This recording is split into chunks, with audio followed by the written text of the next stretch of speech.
এই মুহূর্তে চোখরাপেটি পথ দুর্ঘটনার খবরের দিকে। মেটালিতে পথ দুর্ঘটনায় এক বৃদ্ধের মৃত্যু। চালসা থেকে মালবাজার যাওয়ার পথে দুর্ঘটনা, মর্মান্তিক পথ দুর্ঘটনা। মেটালিতে পথ দুর্ঘটনায় মৃত্যু এক বৃদ্ধের। চালসা থেকে মালবাজার যাওয়ার পথে এই দুর্ঘটনা। কিভাবে এই দুর্ঘটনা ঘটলো একটু বিস্তারিত জেনে নিয়ে আমাদের সঙ্গে রয়েছেন আমাদের প্রতিনিধি রকি। রকি, কি জানা যাচ্ছে?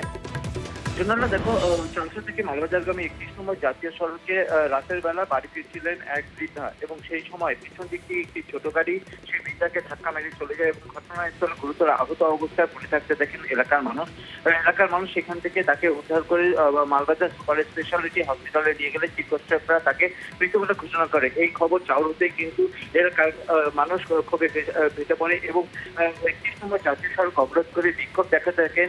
তাদের অভিযোগ যে সেই রাস্তায় কোনো পথবাতি নেই, এই কারণে অন্ধকারের মধ্যে যাতায়াত করার সময় অনেক সময় দুর্ঘটনাগ্রস্ত হয় এলাকার মানুষ। বারবার প্রশাসনকে জানিয়ে কোনো কাজ হয়নি, এই কারণে আজ এই দুর্ঘটনায় মৃত্যু হলো এক বৃদ্ধার। এই অভিযোগে তারা রাস্তা অবরোধ করে রাখে। খবর পেয়ে কিন্তু মেটলি থানা পুলিশ এবং মেটলির বিডিও সেখানে পৌঁছায়, সাধারণ মানুষের সঙ্গে কথা বলে পথ অবরোধ তুলে দেন।